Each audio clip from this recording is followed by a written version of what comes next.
Hello students, welcome to my class. This is Somnath Pati, your teacher and guide. Students,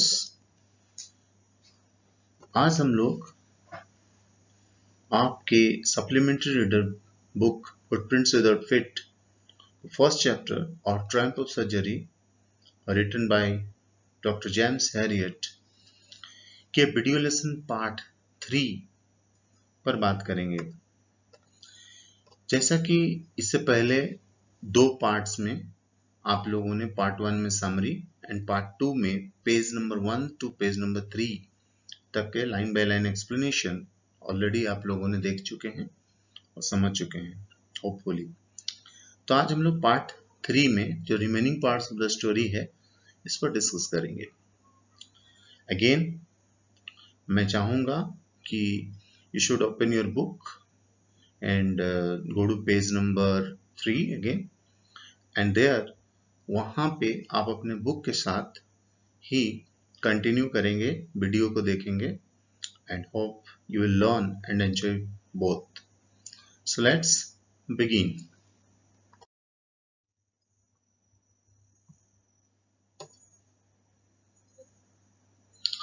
So before we start, again I would like to recap।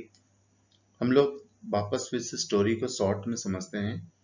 As we all know that it's about Tricky, the small dog, the small pet dog of Mrs. Pumphrey. So Tricky is a small dog and he is overfed by his rich mistress. As a result, he falls seriously ill. His mistress consults a veterinary surgeon, Dr. James Harriet, and he takes the dog to his surgery. जैसा हम जानते हैं कि एक छोटा सा dog pet dog होता है ट्रिकी का, ट्रिकी उसका नाम रहता है एंड उसके जो मिस्ट्रेस रहती हैं मिसेस पंपरे वो उसे बहुत प्यार करती हैं और इस ओवर पेम्पर्ड के कारण और उसके द्वारा अधिक ओवरफेड करने के कारण यानी अधिक खाने के कारण वो बहुत ज़्यादा बीमार पड़ जाती है। और फिर मिसेस पंपरे जो वेटरनरी सर्जन होते हैं, जो जानवरों के डॉक्टर होते हैं, जो कि इस स्टोरी के ऑथर भी हैं डॉक्टर जेम्स हैरियट, उनको कॉल करते हैं and then he comes and takes the dog to his surgery और वो आते हैं और डॉग को अपने सर्जरी यानी कि क्लिनिक में लेके जाते हैं। सो नाउ क्वेश्चन कम्स कि वहां वो क्या करते हैं उसके साथ। Does he perform an operation? क्या वो डॉग को ठीक करने के लिए कोई ऑपरेशन करते हैं, कोई शल्य चिकित्सा करते हैं? Does the dog recover? क्या डॉग ठीक हो जाता है, ट्रेकी पूरी तरह से तंदुरुस्त हो जाता है? Let's find out. तो इस आखिरी कड़ी में हम लोग आसानी से इन चीजों को ढूंढ पाएंगे। So students, in this video lesson we'll find out first thing, how does he treat Tricky at the surgery? So हमने फर्स्ट पार्ट में देखा था कि किस तरह से वो सर्जरी लेकर जाते हैं, राइट? एंड नाउ इस पार्ट में हम लोग जो पार्ट 2 में देखें कि वो सर्जरी कैसे पहुंचता है ट्रिकी, एंड पार्ट 3 में हम लोग उसके आगे बढ़ाएंगे कि जब डॉक्टर हैरियट ट्रिकी को लेकर सर्जरी जाते हैं, so how does he treat that dog at the surgery, उसको कैसे उसको ट्रीटमेंट करते हैं। And second question you will find the answer of this question also, that is why does he want to keep Tricki on as his permanent guest. जब Tricki वहां रहने लगता है तो ऐसा क्या होता है कि वो ट्रिकी को अपना परमानेंट गेस्ट की तरह यानी हमेशा के लिए अपने सर्जरी या क्लिनिक में रखना चाहते हैं। सो वो एक आप जान पाएंगे। Third one is the narrator. Is the narrator is age rich? Is the narrator age rich as Tricky's mistress? यानी ट्रिकी का जो मिस्ट्रेस है मालकिन है उतना ही रिच रहते हैं क्या नरेटर? क्वेश्चन आपको लग रहा होगा कि ये क्या क्वेश्चन है, लेकिन जब हम स्टोरी में आगे बढ़ेंगे आपको समझ में आएगी इस क्वेश्चन को। सो ये रिमेम्बर करके रखिए कि हम ये आकलन करेंगे स्टोरी के जरिए कि is the narrator as rich as Tricky's mistress or not? And the final question, why does Mrs. Pumphrey think that dog's recovery is a triumph of surgery? So जब ट्रिकी ठीक हो जाता है तो फिर मिसेस पंपरे जो होती है वो क्यों बोलती है कि जो डॉग ने रिकवर किया, डॉग ने जो रिकवरी पाई वो एक सर्जरी की जीत है, यानी कि जो क्लिनिक है वहां पे उसका इलाज हुआ उसकी जीत है। सो हम स्टोरी में देखेंगे कि आखिर ऐसा क्यों कहती हैं, क्या करता है सर्जरी में डॉक्टर हेरियट उसके साथ, जिससे कि वो इस कंक्लूजन पर पहुंचती है कि डॉग का ठीक होना पूरी तरह से सर्जरी की जीत है। So are you ready? So let's start. At the surgery, the household dogs surged round me. Tricky looked down at the noisy pack with dull eyes and, when put down, lay motionless on the carpet. The other dogs, sniffing round him for a few seconds, decided he was an uninteresting object and ignored him. तो जब surgery में लेके tricky को doctor Harriet आते हैं, तो doctor Harriet जैसे ही पहुंचते हैं, वो क्या होता है कि वहाँ जो बाकी उसके उस क्लिनिक में उनके जो बाकी हाउस होल्ड डॉग्स होते हैं, तो जो बाकी हाउस होल्ड डॉग्स होते हैं वो सारे सर्ज माने होता है गैदर्ड अराउंड, यानी उमड़ना, वो उमड़ पड़ते हैं और घेर लेते हैं डॉक्टर हैरियट को कि भाई क्या लेके आए हैं। ट्रिकी उन जो आवाज, जो कुत्तों की आवाज को सुनता है और सुनते हुए वो नीचे देखता है किसी तरह से, अपनी निराश और वो थकी हुई आंखों से, डल आइज, वो देखता है। और जब उसे पुट डाउन, जब उसको कारपेट में रख दिया जाता है नीचे, सो ले मोशनलेस ऑन द कारपेट, मतलब वो निर्जीव की तरह, मतलब उसको कोई जान नहीं है उसके अंदर, जैसा कारपेट में पड़ा रहता है। जो तो अदर डॉग्स, जो वहां पे जो दूसरे डॉग्स थे, the other dogs, after sniffing around him for a few seconds, decided he was an uninteresting object and ignored him. Sniffing माने होता है सूंघना। तो जो बाकी डॉग्स होते हैं वहां पे, वो सूंघते हैं। आपको पता है कि डॉग्स का जो एक बड़ा सा नेचर होता है सूंघने का, तो वो सूंघते हैं और देखते हैं कि ये कोई इंटरेस्टिंग ऑब्जेक्ट नहीं है, यानी कि उसमें कोई उनको रुचि नहीं प्रतीत होता है, क्योंकि वो पड़ा रहता है, कोई रिएक्शन नहीं देता है, रिस्पॉन्स नहीं देता है, तो फिर उसको इग्नोर करके चले जाते हैं। बट जो स्टूडेंट्स, इग्नोर मतलब होता है उपेक्षित करना, जब हम किसी चीज पर ध्यान नहीं देते हैं तो वो इग्नोर करना होता है, तो वो आगे बढ़ जाते हैं। I made up a bed for him in a warm, loose box next to the one where the other dog slept. For 2 days, I kept an eye on him, giving him no food but plenty of water.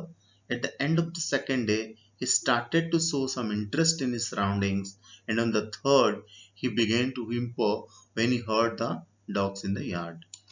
तो again यहाँ I means doctor Harriet himself. तो कहते हैं कि मैंने उस दिन के लिए उसका बेड जो है, जहाँ पे बाकी कुत्ते सो रहे थे, जो डॉग सो रहे थे, उसके बगल वाले जगह में मैंने एक वार्म, गर्म और लूज बॉक्स में उसका बेड बनाया और उसको वहां सोने के लिए दिया। वो साथ में कहते हैं कि for 2 days I kept an eye on him, मैंने 2 दिन तक केवल उस पर निगरानी रखी। Giving him no food but plenty water, मैंने ट्रिकी को कोई भी खाने की चीज कुछ भी नहीं दिया, मैंने बस इतना किया कि उसको प्लेंटी ऑफ वाटर दिया, मैंने सिर्फ उसको पानी पीने के लिए दिया, खाने के लिए नहीं दिया। At the end of the second day, he started to show some interest in his surroundings. 2 दिन के बाद वो अपने आसपास, सराउंडिंग्स में क्या होता है, परिवेश, अपने चारों ओर क्या चीजें हो रहा है उस पर वो थोड़ा सा रुचि लेने लगा, इंटरेस्ट लेने लगा। जब सर्जरी में लेकर आए थे डॉक्टर हैरियट, तो उसको किसी चीज से इंटरेस्ट नहीं था, वो निढाल से एक जगह पे पड़ा हुआ था, लेकिन अब दूसरा दिन वो थोड़ा सा इंटरेस्ट लेने लगा। तो कहते हैं कि on the third he began to whimper when he heard the dogs in the yard. कहते हैं कि जब तीसरा दिन आया, तो जैसे ही वो आवाज सुनता है यार्ड में, बाहर में दूसरे जो डॉग्स थे उनकी आवाज को सुनता है, so started to whimper mean होता है रिरियाना। जैसे कोई भी जानवर होते हैं, उनको एक अपने दूसरे कम्युनिकेट करने का तरीका होता है, बहुत हल्के आवाज में बोलना, सो व्हिम्प करना। सो वो व्हिम्पर करता है। ये क्या साइन है कि जो ट्रिकी है वो ग्रेजुअली इम्प्रूव कर रहा है, उसका हेल्थ में इम्प्रूवमेंट आ रही है। Again when I open the door, tricky trotted out and was immediately engulfed by Joe. तो जैसे ही मैंने दरवाजा खोला, ट्रिकी trotted out, ट्रॉटेड मतलब होता है ना कि जब कोई स्पीड में, मतलब बहुत स्विफ्टली तो नहीं, बट एक दुल्की चाल मीन्स मतलब क्या होता है, ऐसे ऐसे ऐसे ऐसे टाइप से चलते हुए वो क्या होता है, बाहर निकलता है। एंड इमीडिएटली एनगर्ट बाय यू, एनगर्ट मतलब होता है घिरा हुआ। तो जो ये यहाँ देखिए, ये जो है ग्रेहाउंड डॉग है, जिसका नाम जो है, हम लोग कैरेक्टर में भी उसका परिचय दिया था जो। तो एक ग्रेहाउंड डॉग है, और वो और उसके फ्रेंड्स जो बाकी साथी थे उसको क्या करते हैं, घेर लेते हैं उसको, कि ये कौन है। After rolling him over and thoroughly inspecting him, the dogs moved up. तो उसको चारों ओर उसको घेर लेते हैं।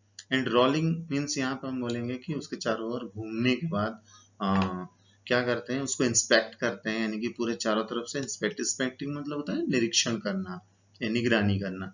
तो पूरी तरह से जांच पड़ताल करते हैं उसका।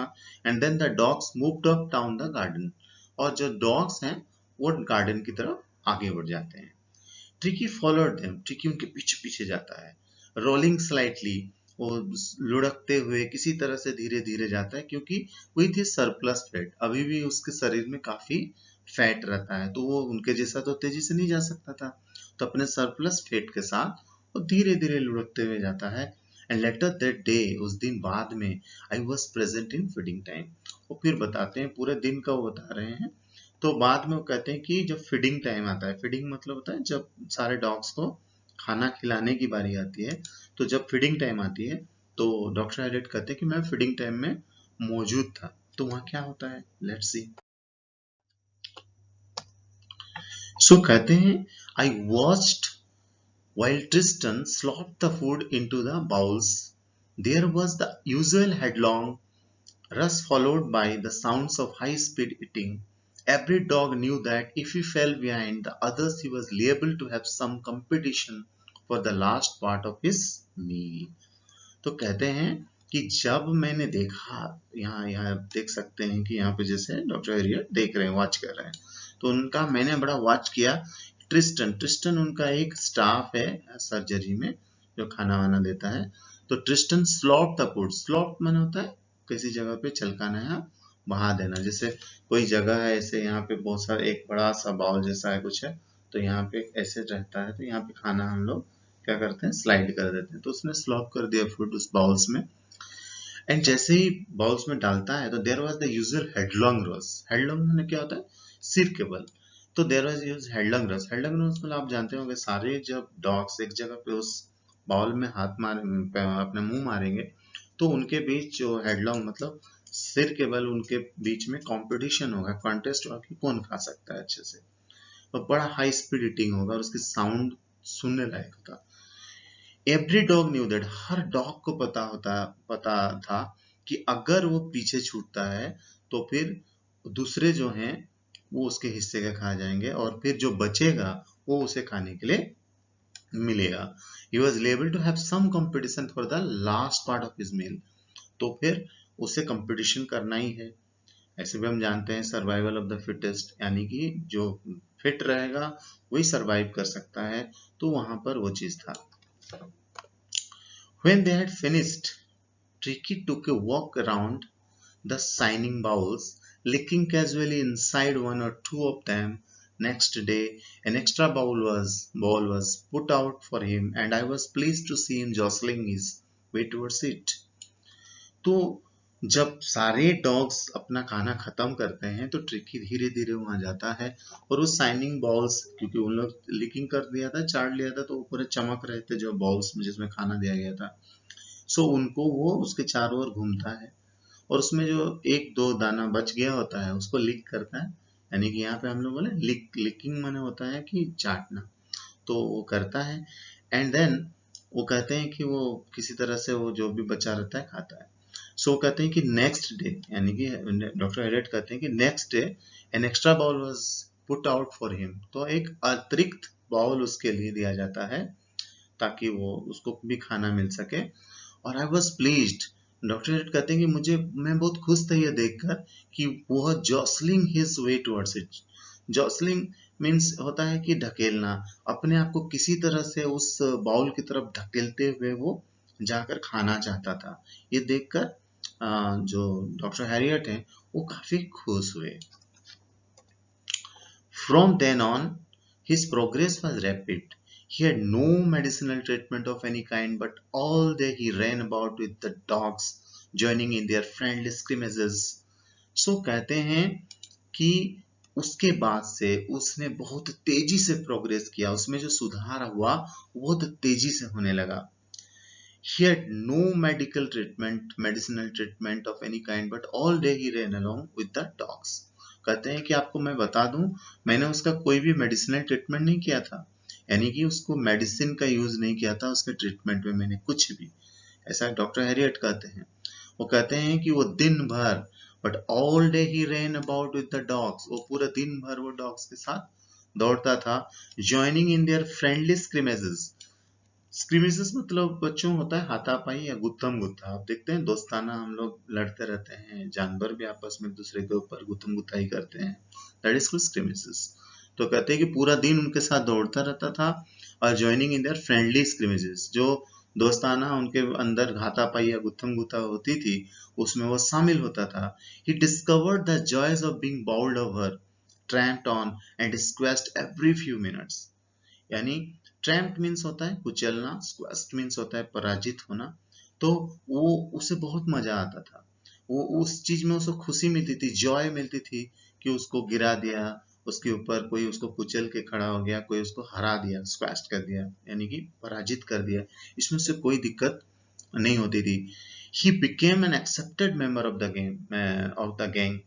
तो सबसे अच्छी बात ये हुई थी कि वो जो बाकी मेंबर्स थे, वो जो बाकी डॉग्स थे, उनके द्वारा उसको स्वीकार कर लिया गया था। And he became an accepted member of the gang and unlikely silky little object among the shaggy crew. Shaggy means होता है झबरा, जिसको बोलते हैं झबरा कुत्ता है, बालदार या खुरदरा।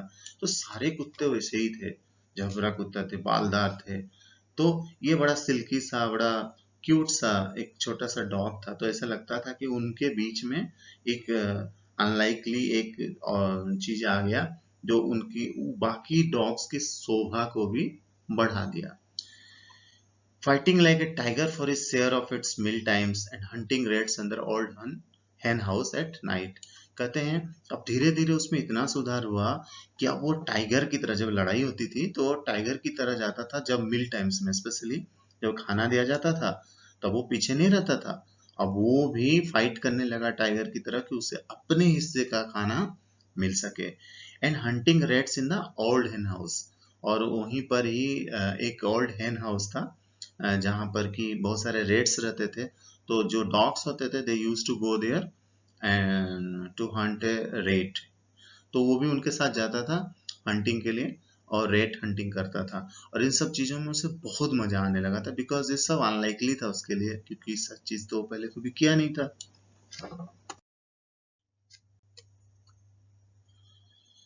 अगेन जैसा कि मैंने कहा कि he had never had such A time in his life, यानी उसके जीवन में इस तरह का कभी भी उसने कोई एक्सपीरियंस नहीं किया था। All the while, Mrs. Pomfrey hovered anxiously in the background, ringing a dozen times a day for the latest bulletins.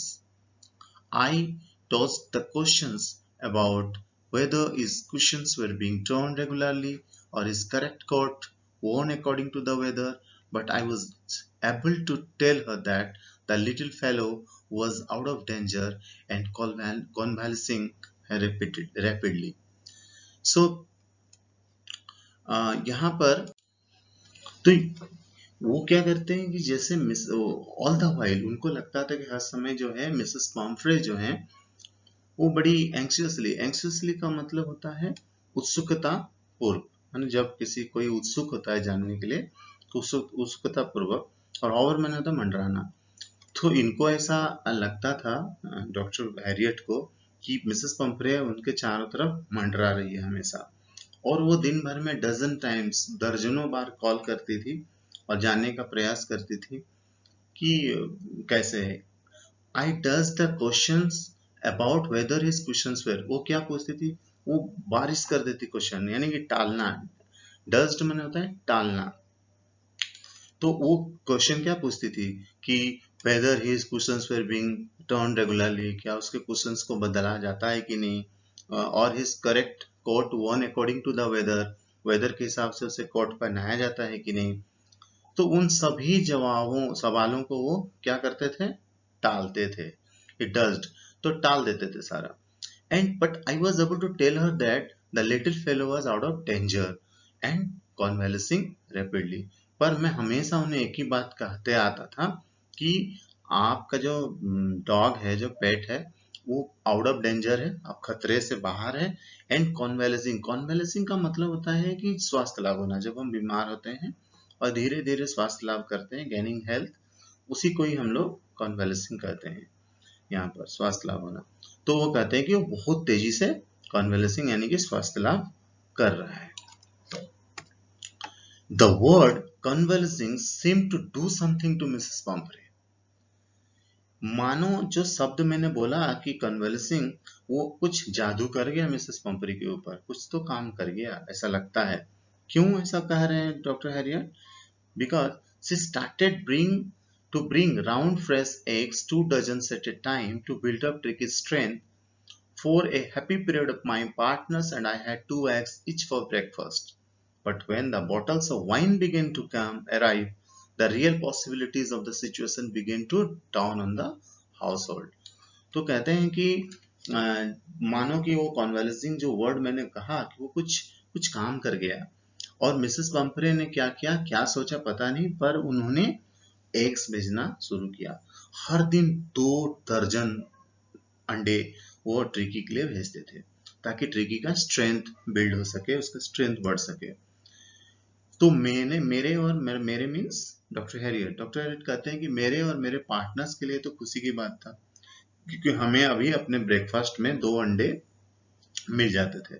पर असली जो मजा था वो तो तब आया जब बोटल्स ऑफ वाइन्स भी आने लगे, वाइन के बोतल भी आने लगे ट्रिकी के लिए। और तब लगा कि एक डॉन माने, जैसे डॉन माने होता है प्रकट होना, डॉन माने नॉर्मली जो हम लोग बोलते हैं सूर्योदय को, तो डॉन माने प्रकट होना। तो वो कहते हैं कि हमारे हाउस होल्ड में, यानी कि हमारे क्लिनिक में, घर में एक नए प्रकार का कुछ चीजें, एक नई सुबह हो गई थी, एक नई संभावनाओं का उदय हुआ था जब वाइन भी आने लगा। और वो कहते हैं कि इट वॉज इनरिच्ड ट्रिकीज ब्लड, मतलब जो वाइन भेजा गया वो क्यों भेजा गया, जैसे हमने कहा कि वो जो उसको एग भेजे, वो क्यों भेजे, ताकि बिल्ड अप ट्रिकीज स्ट्रेंथ, ताकि उसका स्ट्रेंथ बढ़े। इसी तरह पंपरे के पास, मिसेस पंपरे के पास लॉजिक था, वो क्यों भेज रही थी वाइन, क्योंकि उनको लगता था कि wine is important to enrich Tricki's blood, Tricki के ब्लड को एनरिच करने के लिए, नहीं समृद्ध करने के लिए, उसको प्योर करने के लिए, बीमारी के बाद जैसे हम कहते हैं कि वो सही करने के लिए वाइन बहुत इंपॉर्टेंट था। किसके नजर में? मिसेस पंपरे के नजर में। अब lunch became a ceremonial occasion with 2 glasses of wine before and several during the meal. तो कहते हैं कि अब जो लंच था ना, वो सेरेमोनियल मीन्स उत्सव, जैसे शादी, विवाह, इस तरह का उत्सव। तो एक उत्सव हो गया था उनके लिए लंच। क्यों? ब्रेकफास्ट में तो उन्होंने एग्स खा लिया, अब लंच के समय उनको क्या चाहिए था कि वो मील के पहले और मील के बाद और मील के दौरान वो वाइन्स भी लेने लगे, और इसमें उन्हें बड़ा मजा आने लगा था। Then we could hardly believe it when the brandy came to put a final edge on Tricky's constitution. For a few nights the fine spirit was rolled around, inhaled and reverently drunk. तो कहते हैं कि हमें विश्वास ही नहीं हो रहा था, हम बहुत मुश्किल से विश्वास कर सके, we could hardly believe it, जब ब्रांडी भी आने लगा, put a final edge on Tricki's constitution. बच्चों यहाँ पे कॉन्स्टिट्यूशन का मतलब होता है नॉर्मली तो शारीरिक ढांचा, नॉर्मली कॉन्स्टिट्यूशन वर्ड हम कहाँ सुनते हैं? संविधान के लिए सुनते हैं। बट बच्चों यहाँ पर जो कॉन्स्टिट्यूशन वर्ड है वो यहाँ शारीरिक ढांचा के लिए आ रहा है, यानी कि यहाँ जो ट्रिकी है उसके शारीरिक ढांचा को बेहतर बनाने के लिए अंत में ब्रांडी भी आने लगा। ब्रांडी बहुत महंगा होता है, तो वो भी आने लगा। For a few nights the fine spirit was roll around. तो डॉक्टर हैरियट कहते हैं कि मानो एक कोई फाइन स्पिरिट, यानी कि एक अच्छी प्रेतात्मा या आत्मा जो है जैसे कि रात में या दिन में हमारे चारों ओर घूम रही थी और हमारी खुशियों के बारे में चिंता कर रही थी। कहते हैं इनहेल्ड एंड रेवरेंटली ड्रंक। तो कुछ सम पहले तो एक दो दिन उसे हमने इनहेल, इनहेल मतलब होता है किसी चीज को ऐसे तो सांस लेना, पर यहाँ पे जैसे हम महसूस करते हैं किसी चीज को सूंघकर, वो यहाँ पे कहा गया कि हम तो पहले कुछ दिन हम लोग उसको इनहेल किए और रेवरेंटली, रेवरेंट मतलब आदर पूर्वक सम्मान के साथ हमने उस ब्रांडी को ड्रिंक किया यानी कि पिया। फिर कहते हैं they were days of deep content, starting well with the extra egg in the morning, improved and sustained by the midday wine, and finishing luxuriously round the fire with the brandy। वो कहते हैं वो दिन भी क्या दिन थे, वो डीप कंटेंट के दिन थे। डीप कंटेंट मीन्स होता है आंतरिक संतुष्टि, एक अंदर से संतुष्टि देने वाला, एक डीप कंटेंट देने वाले दिन थे। दिन की शुरुआत हम लोग एक्स्ट्रा एग से करते थे, मिड डे में हम उस चीज को और मजबूत करते थे, सस्टेन करते थे, बनाए रखते थे किसके साथ, वाइन के साथ। और फिनिशिंग लग्जरियसली, लग्जरियसली मतलब होता है ना विलासतापूर्ण तरीके से हम लोग उसको क्या करते थे, खत्म करते थे। कब, ब्रांडी के साथ करते थे। तो मतलब मॉर्निंग शुरू होती थी ब्रेकफास्ट एग से, और लंच में मजा आता था वाइन का, और रात में ब्रांडी से समाप्त होता था। तो इस चीज को वे और उनके पार्टनर, डॉक्टर हैरियट और उनके पार्टनर काफी एंजॉय कर रहे थे। It was a temptation to keep Tricky on as a permanent guest। अब तो उनकी जो टेम्पटेशन, टेम्पटेशन माने प्रलोभन, लोभ, तो अब तो प्रलोभन बढ़ते जा रहा था कि वो ट्रिकी को परमानेंट गेस्ट की तरह रखें। यहाँ डॉक्टर हैरियट कहना चाहते हैं कि उनके मन में ऐसी भावनाएं आने लगी कि क्यों ना ट्रिकी को हम परमानेंट गेस्ट की तरह रख दें। क्यों, ताकि उसी के बहाने उन्हें इतनी अच्छी अच्छी चीजें खाने के लिए और पीने के लिए मिले। So it was a temptation to keep Tricky on as a permanent guest. But I know Mrs. Pumphrey was suffering and after a fortnight felt compelled to phone and tell her that the little dog had recovered and was awaiting collection। पर मैं जानता था कि Mrs पंपरे बहुत ही suffering कर रही है, यानी कि उनको अच्छा नहीं लग रहा है, एंड वो बहुत ही मुश्किल से जी रही है। तो मैं बाध्य हो गया, कंपेल्ड मीन्स होता है यहाँ पे मजबूर हो गया। सो फेल्ट कंपेल्ड, जैसे ही 2 सप्ताह बीत गए, फोर्टनाइट बीत गया, तो फेल्ट कंपेल्ड में बाध्य हो गया कि मैं फोन करूं और उन्हें बताऊं कि आपका जो पेट है, आपका जो डॉग है, वो पूरी तरह से रिकवर हो चुका है और आप उसे आकर ले जा सकते हैं। तो उन्होंने ऐसा किया। Within minutes, about 30 feet of gleaming black metal drove off outside the surgery। और देखते ही देखते कुछ मिनटों में, उनके फोन जाने के कुछ ही मिनटों में, एक 30 फीट का, 30 फीट का एक ग्लीमिंग, ग्लीमिंग मीन्स यहाँ पर हो गया चमचमाती, एक चमचमाती ब्लैक मेटल। यहाँ ब्लैक मेटल, मेटल मीन्स होता है धातु, लेकिन यहाँ ब्लैक मेटल का मतलब है बड़ा सा कार से। तो एक 30 फीट, 30 फीट का एक बड़ा सा कार उनके सर्जरी के सामने आकर खड़ी हो जाती।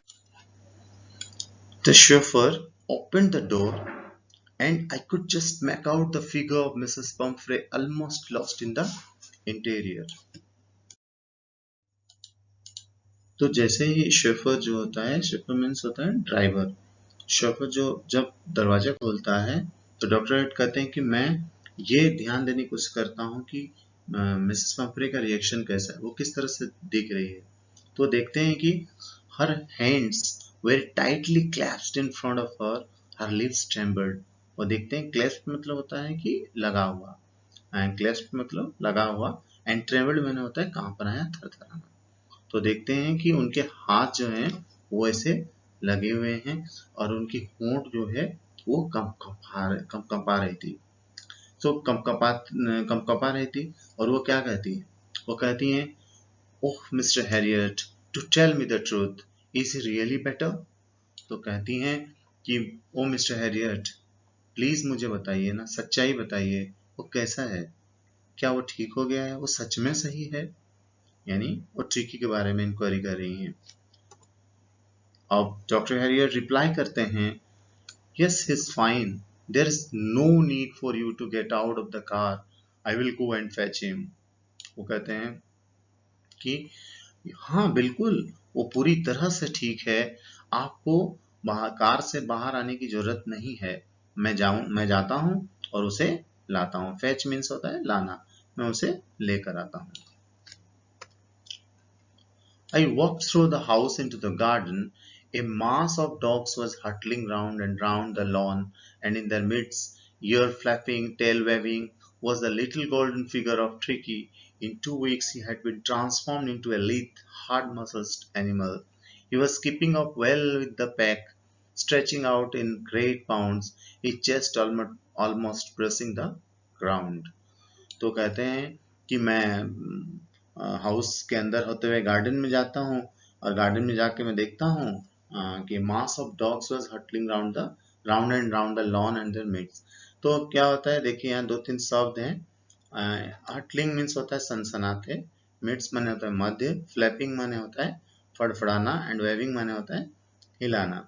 सो कहते हैं कि मैं जब वहाँ पहुँचता हूँ तो मैं क्या देखता हूँ कि वहाँ पर बीच में बहुत सारे जो जितने डॉग्स थे वो क्या कर रहे थे, वो सनसनाते हुए राउंड एंड राउंड लॉन में दौड़ रहे थे। सब अपने कान को फड़फड़ाते हुए, फ्लैपिंग करते हुए और अपने टेल को हिलाते हुए। And was the little golden figure of tricky, और वहीं मुझे दिखता है little golden figure of tricky. Tricky मुझे दिखता है वहां पे। इन 2 weeks, इन 2 सप्ताहों में, he had been transform into a lithe hard muscles animal. Lithe मतलब यहाँ पर होता है लचीला, वो बहुत ज्यादा फ्लेक्सिबल हो गया होता है, लचीला हो गया होता है। और वह जो है एक हार्ड मसल्स एनिमल में, यानी कि उसकी मांसपेशियां मजबूत हो गई होती है। एक फैट जो फैटी एनिमल होता है रहता है पहले वो, अब वो हार्ड मसल्स एनिमल में बदल गया होता है। He was keeping up well with the pack. और यहाँ पैक मीन्स जो डॉग्स के ग्रुप हैं उनके साथ बहुत अच्छा से वो रह रहा होता है। Stretching out in great bounds, और स्ट्रेचिंग मीन्स यहाँ पर क्या होता है कि अपने आप को फैलाना है, यानी कि जो कोई लचीला होता है तो अपने आप को बहुत ज्यादा स्ट्रेच कर सकता है। लिप मैंने छलांग लगाना, एंड लैप मीन्स होता है गोद। सो वो देखता है कि वो hard muscles animal, he was keeping up well with the pack, stretching out in great bounds, वो बहुत दूर तक स्ट्रेच कर सकता था। He chest almost brushing the ground, उसका जो चेस्ट है वो ब्रश कर रहा था, ग्राउंड को छू रहा था। तो वो इतना मजबूत कदकाठी का हो गया था। I carried him back along the passage to the front of the house. The chauffeur was still holding the car door open, and when Tricky saw his mistress, he took off from my arms in a tremendous leap. तो कहते हैं मैंने उसे पकड़ के जैसे ही मैं front घर के बाहर आया, अपने मेरे घर के बाहर आया, तो अभी भी मैंने देखा जो शेफर यानी ड्राइवर अभी भी कार का डोर पकड़ा हुआ है, एंड अंदर में मिसेस पंपरे बैठी हुई हैं। तो जैसे ही Tricki saw his mistress, Tricki जैसे ही अपने मिस्ट्रेस को देखता है, he took up from my arms, वो मेरी बाहों से जंप मारता है इन ट्रेमेंडस लिप। ट्रेमेंडस मतलब एक जोरदार, लिप मैंने छलांग, जोरदार छलांग लगाते हुए वो कहाँ गिरता है जाके, sail into from my arms in sail into Mrs Pumphrey's lap. तो वो छलांग लगा के सीधे कहाँ गिरता है, मिसेस पंपरे के गोद में। लैप मैंने होता है गोद। She kept startled. वो चौंक जाता, उफ उफ, and then he had defended herself as he swarmed over her, licking her face and barking. तो वो अपने आप को डिफेंड करने जैसा करता है कि वो जो है झुंड में था। स्वाम माने होता है झुंड में होना, and licking her face and barking, और अपने मिस्ट्रेस को और लिक करने लगता है, चाटने लगता है और भौंकने लगता है। वो ये बताना चाहता है कि भले वो झुंड में व्यस्त था लेकिन वो उन्हें बहुत ज्यादा मिस कर रहा था, यानी अपने मालकिन को बहुत ज्यादा मिस कर रहा था। Then during the excitement, इस excitement में I helped the shepherd to bring out the beds, toys, cushions, coats, and bowls, none of which had been used, as the car moved away. Mrs. Pumphrey leaned out of the window, tears shone in her eyes, her lips trembled. और इस excitement जो सारे तरफ excitement था, इसी बीच मैंने Schafer को help किया वो बाहर निकालने में, जो ट्रिकी का जो भी बेड्स उसके टॉयज, खिलौने, उसके कुशंस, कोट्स, बाउल, ये सारा जो वहाँ उसको लाते समय लाया गया था, वो सबको गाड़ी में लोड कराने में। लेकिन मैं बता दूं, डॉक्टर हेरिट कहते हैं कि इनमें से किसी भी चीज का हमने इस्तेमाल नहीं किया था। जैसे ही कार आगे बढ़ते जाती है तो बढ़ती है, तो मिसेस पंपरे लीन्ड आउट, मिसेस पंपरे बाहर निकालती है विंडो से, झुकती है और वो क्या कहती है, टीयर्स शॉन इन हर आइज। तो उनकी आंखों में, मिसेस पंपरे की आंखों में टीयर्स यानी आंसू साफ साफ दिख रहे होते हैं। हर लिप्स ट्रेम्बल्ड, उनके होंठ कप कपाते रहते हैं। एंड वो क्या कहती है, वो कहती है, oh mister Herriot, oh mister Herriot, she cried, how can I ever thank you, this is a triumph of surgery. वो कहती है कि ओ मिस्टर हैरियट, वो रोते हुए कहती है, मैं किस प्रकार आपको धन्यवाद दूं, how can I ever thank you, मैं कभी आपको धन्यवाद नहीं दे सकता हूँ, मैं कैसे धन्यवाद दे सकता हूँ, ये निश्चित रूप से आपके सर्जरी की जीत है, this is a triumph of surgery, वो एक्सक्लेम्ड करती है। देन बच्चों, हम लोगों ने पूरी स्टोरी को पढ़ लिया है। कुछ एमसीक्यू क्वेश्चंस हैं जो कि इस वीडियो लेसन से संबंधित है। इसका आप स्क्रीनशॉट ले लीजिए या पोज करके इनके आंसर करने का प्रयास करें। And once you did that, once you do that, जब आप कर लेते हैं तो इसके आंसर चेक कर लें। So thank you so much. आप लोगों ने अब तक 3 video part 1, part 2 and part 3 देख लिए हैं। हमारा पूरा चैप्टर कंप्लीट हो चुका है। पार्ट 4 आपके लिए मैं लेकर आऊंगा, जिसमें कि जेक बोर्ड में इस चैप्टर से आने वाले इंपॉर्टेंट क्वेश्चंस पर हम लोग डिस्कस करेंगे। Till then, goodbye and keep learning, keep growing. Thank you.